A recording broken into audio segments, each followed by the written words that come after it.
Welcome, everybody. Super excited to have everyone here that is participating. We are recording this meeting, so it can obviously be referred to at a later date. And yeah, super excited that we have the opportunity as well to, not only be your trainers, but also have like a registered sports dietitian. Ashley, I've worked with for quite some time. She is excellent at her craft. Excellent at what she does, and primarily does sports nutrition. So this, I think, is just going to help all the athletes. And if there's any parents here watching as well, I'm sure there's going to be a lot of useful information as well. But more so for the athletes, we're going to discuss pre and post game prep. Like, what can you do to actually be better, not only on the field, but during practice, during your games, and even after games as well, because that's really, really important about not only like hydrating and fueling yourself before a game so you get the most out of it, but also what can you do after a game, right? So we're going to discuss things like that. She's going to talk about the importance of hydration, and we'll open up towards the end, probably the last 10 to 15 minutes, maybe even longer, depending on how much Ashley needs. And we're going to do some Q&A. So if anybody has questions, it would be a great opportunity to ask Ashley while we have her here. So without further ado, Ashley, take it away. Thanks so much, Mike. Thanks so much for having me here tonight. I'm just going to share my screen and get started here. It's amazing to be here tonight to talk to you about fueling for soccer and to give you guys some ideas, as Mike said, about what to do before, during, and after a game in order to play your best, to feel your best, and also to prepare yourself for your subsequent games. As Mike has said, I'm a sports dietitian, and I'm the owner of Gazelle Nutrition. I provide nutrition counseling to athletes. So if you have any questions, as Mike has said, I'm happy to answer any questions you have at the end. But if you do think of questions that you forgot to ask during the presentation, I'll also leave my email at the end, so you can always email me tomorrow. Say after practice you had a question, or after a game you have a question, feel free to email me and I'll do my best either to answer the question or at least to send you in the right direction. So as you know, soccer is a sport that requires a lot of training. You have long practices, many days of the week. You have some extra training with Mike on the side that's making you stronger and better able to perform your drills and better able to perform on the field. So these are all very important and essential to become better soccer players. But that one thing that can really level up your game is nutrition. So there's a saying that nutrition can make a good athlete great, or a great athlete good. So that athlete that's doing all the right things on the soccer field, doing all the right training, but not nutritionally compensating after their practice, or not fueling well enough before their practice, can really put themselves at a disadvantage. You want to have every advantage that you can going onto the field, and nutrition is one of them. That I find a lot of junior athletes maybe don't fully appreciate until their later years. So it's great that you guys are here tonight and listening to this presentation, and hopefully you'll get a few ideas about how you can make sure you're optimizing your nutrition for your performance.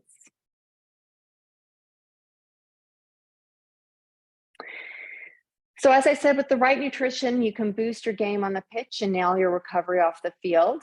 So we'll talk about before each game, what you can do to fuel leading up to kickoff. During the game, why nutrition and hydration are both important, and what recovery strategies you can use so you're good for your next game. So as junior players, you probably don't move as much on the field as the professional players, but professional players can cover as much as 11 to 13 kilometers of distance in a game. So their fields can be bigger than yours depending on your age, and their games can be longer than yours depending on your age, with the younger players playing shorter games. But even as a junior player, you can cover 5 to 8 kilometers in the course of the game, depending on your position, with the forwards covering more distance than the defense players and the goalie. But each player requires adequate nutrition in order to play at their best. 90% of your game will be aerobic. This means that you're using oxygen to run around, and you're running around sort of at lower than threshold pace. You're not really sprinting to the ball. This requires a mix of different fuels, carbohydrate being one of them, a little bit of fat, a little bit of protein. But 10% of your play is anaerobic. This is when you're sprinting to the ball, and the first person to get to the ball is the one who gets it. And it can be game making sort of plays that you're undergoing. So this type of activity is highly dependent on carbohydrates.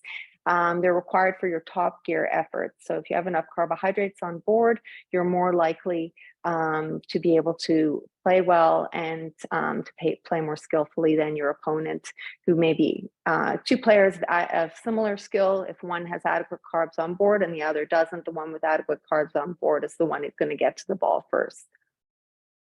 What we know is that going into a game, players who are well nourished will deplete about 43% of their glycogen stores during the game. So what is glycogen? Glycogen is your storage form of carbohydrate.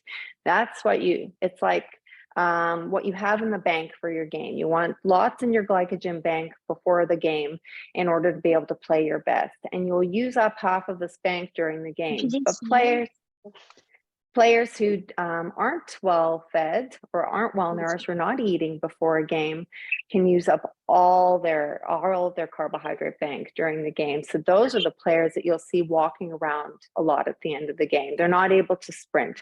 They're tired. They're missing the ball going by. So you want to be the player who's well fed. You've got your carbohydrate bank, your glycogen stores full before the game, so you're able to play throughout the game to your best ability. So I want you to have a think right now about how you fuel on a day-to-day basis. Are you eating 3 meals a day? What kind of food are you eating at each meal? Are you eating a variety of food? What I often have my athletes do is actually write down what they eat for a day, or maybe 3 days. Because when you write it down, you can actually see maybe where the gaps are. You can see, oh, maybe I'm eating a lot of granola bars throughout the day because I'm not taking time to eat a meal. Maybe that's where I need to change. Maybe I'm not drinking enough during the day. But when you write it down, like with a lot of different habits, you can really notice for yourself where the gaps in your diet might be. So that's something I normally recommend for my athletes. If you're like me, I think I eat a lot like the picture on the left-hand side. I think I'll eat a lot of vegetables. It's all good stuff. But in reality, I do eat some of the food on the right-hand side.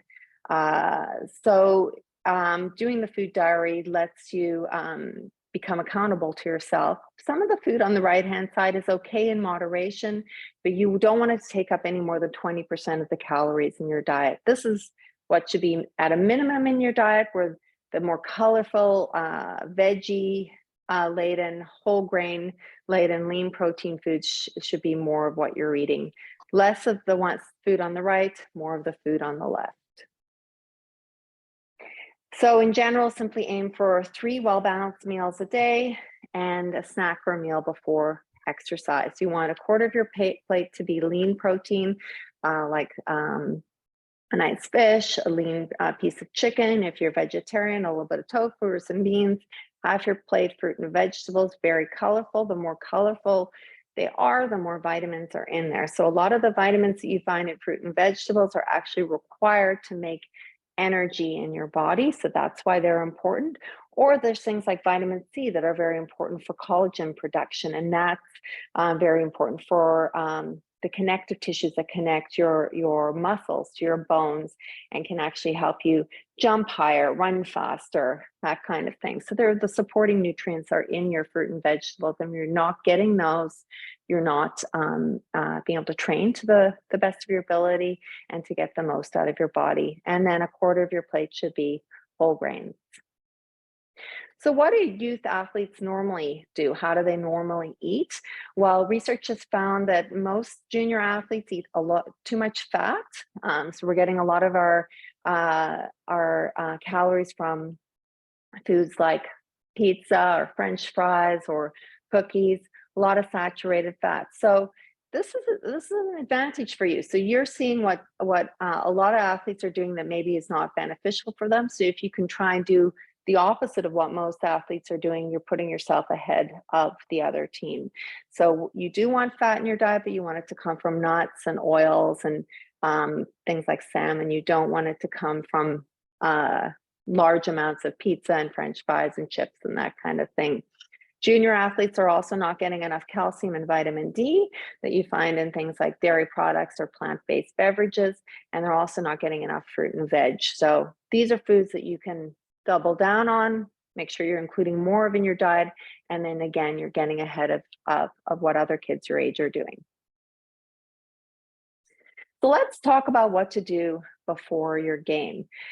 So this is a very important period of time because this is where you're making sure that you've got, as I said, you've got fuel in the bank to use during the game. You're not going to run out of fuel midway through the game and lose the ball because you couldn't get to it as quickly as you might have if you had been well fueled. Particularly if you have a tournament or multiple games or a practice and a game that are close together, make sure that you're really being mindful of what you eat for the day or day and a half before that game or game series. Including 3 meals a day that are very carb rich. Avoid fried and spicy foods. The fried food and spicy foods will often not settle well in your stomach when you're running around and won't be as comfortable. So very lean, carb rich, often lower fiber, low fat meals before the game. Within 2 to 4 hours before the game, you should have a meal. So say you have a game at 10 in the morning. You should be getting up early enough that you can eat at 7 for like a full meal, or a lighter meal at 8 in the morning to give your body enough time to digest that food and for it to be available for you to use during the game.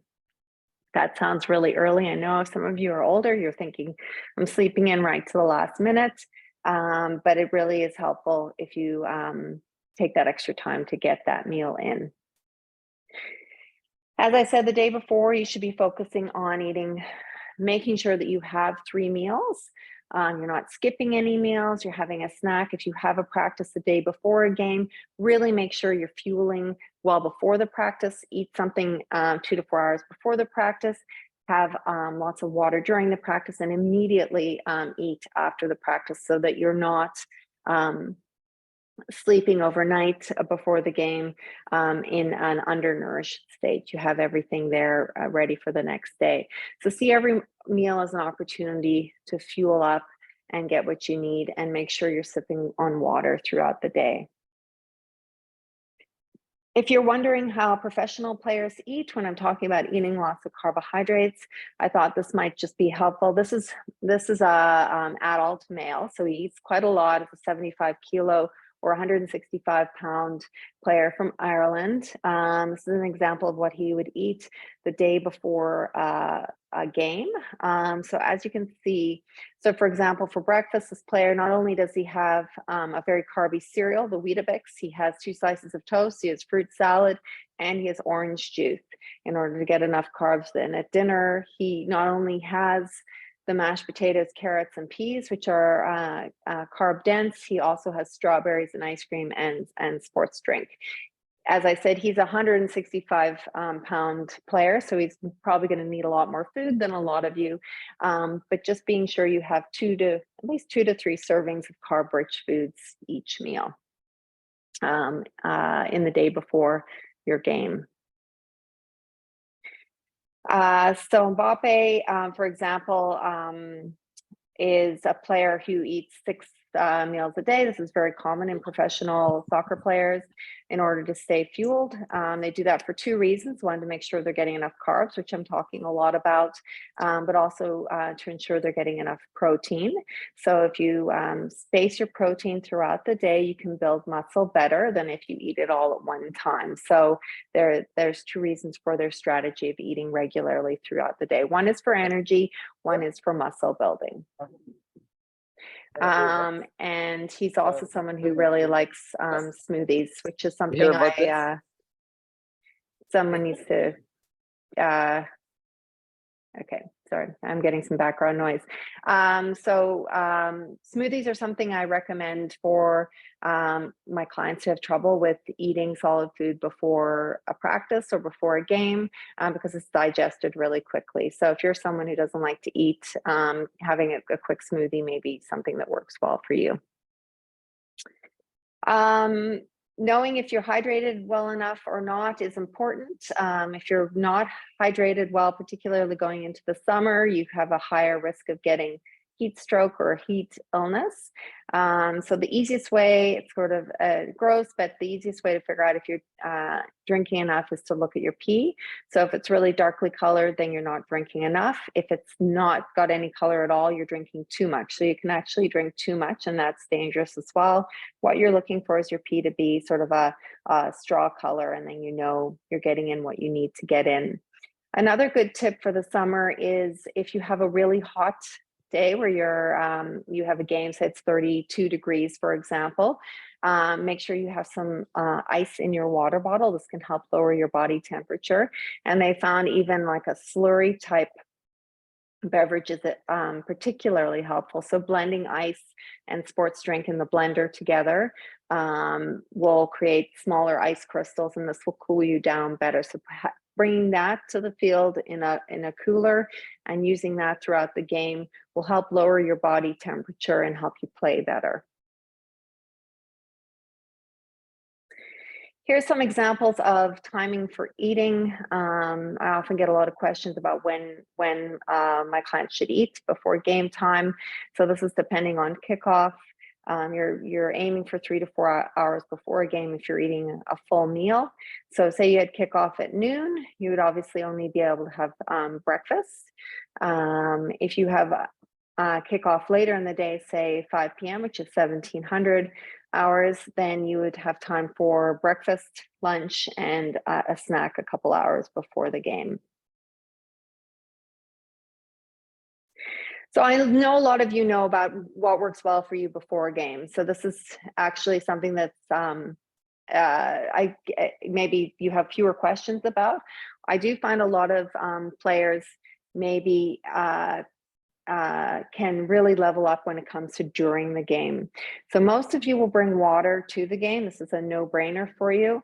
But if you're an older player and you're playing longer than 60 minutes, it's also beneficial for you to bring sports drink to the field, and a sports drink that contains carbohydrates. So not just an electrolyte drink.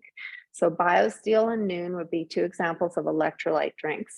You need a sports drink that has carbohydrate in it. So look on the label for one that contains carbohydrates, and use one water bottle and one bottle of sports drink if your games are longer than 60 minutes, if you're an older player. And this will help you with water absorption, and also will help you fuel for the game. So you'll have a better pace on the field for the last 15 minutes of the game, which is when they find a lot of players get really laggy and start to walk a lot more and run a lot less.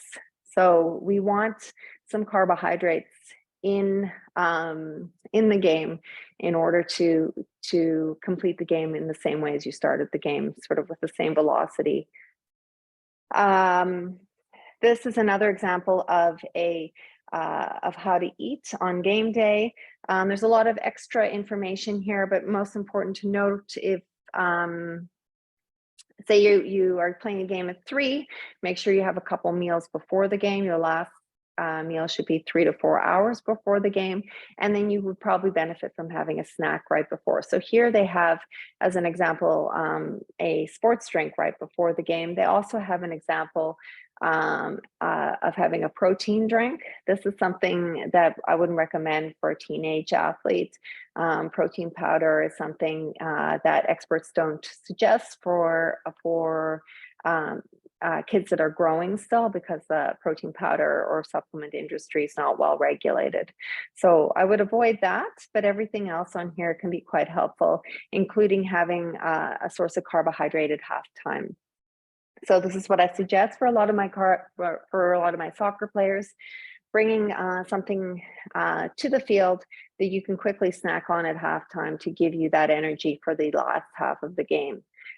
And this could be anything from applesauce pouch. You see those in the grocery store. It could be banana, dried fruit, sports drink. It doesn't have to be a commercial sports product. Anything will do. But you'll find you'll have more energy for the latter half of the game if you do have the carbs at mid-game. This is especially important if it's hot. If it's hot, you'll burn through your carb stores really quickly, and you'll find the second half of the game even harder. Many people blame that second half on the heat. It's your ability to keep your body temperature low that's weighing on you, and you use a lot of carbs in order to regulate your body temperature. So the professional players know that they need carbs on the field. So here's an example of Messi during a 2017 soccer match, getting a glucose tablet out of his sock. Messi's on the field for a lot of the game normally, so he doesn't have a lot of time on the sidelines to eat. So he carries his nutrition with him. So professional soccer players do eat. Yeah, often you don't see them eating, but they're having glucose throughout the game in order to keep their play as on point as it was at the beginning of the game. Here's some ideas for snacks that you can bring, that you can have at the halftime point. I already talked about the fruit pouches, fresh fruit, but you could try granola bars. Diluted fruit juice also works for a lot of people. So you would mix half fruit juice, half water in your water bottle, and add a pinch of salt. And this works well as a homemade sports drink if you don't want to use a commercial sports drink. After the game, your recovery period begins. So this is very important. Say you're playing a tournament. So you may get through the whole game. You've still got some glycogen stores. You've still got some fuel on board for the next game. But you're not going to have enough to get you through the next game if you don't eat immediately as you get off the field. So the 30 to 40 minutes after you finish exercise, if you're going to be exercising intensely again within the next day, you need to use that period of time, because that's when your body really works really well at storing anything that you eat, particularly carbohydrates. So plan what you're going to do during a tournament. Pack your bag with stuff that you know that you can eat really quickly. Chocolate milk, for example, is something that a lot of kids will like coming off the field, because it gives you a good mix of protein and carbs, and it's easy to get in. It's easy to get in the calories and the carbs, and it's not overly filling. So it sits really well. But it could be anything. It could be half a sandwich and a yogurt, if that's the kind of thing you like after a game. It could be some fruit and dry cereal. So anything that you find sits well, pack it in your soccer bag and have it ready to go immediately, so that you are really stocking up and you're ready to go. If you want to get really technical with how to rehydrate after a game, you need about a 1.5 the weight that you've lost during the game. So say you've lost a kilogram of weight, it's about a liter worth of 1,000 grams. You need to replenish with 1.5 liters of water after the game. The amount of water that you lose will be really individual, and it will be really dependent on the heat and humidity and wind outside. So drink to thirst. Most of us are not going to weigh ourselves before and after we do a sport, but drink to thirst, and then drink a little bit more. Make sure you're going to the bathroom a lot. If you're not going to the bathroom in between your games, particularly in a tournament, you know you're not drinking enough. So really ramp up your drinking at that point. So as I said, plan to eat immediately upon leaving the field when you have a tournament, and use that 30 to 40 minute window after exercise.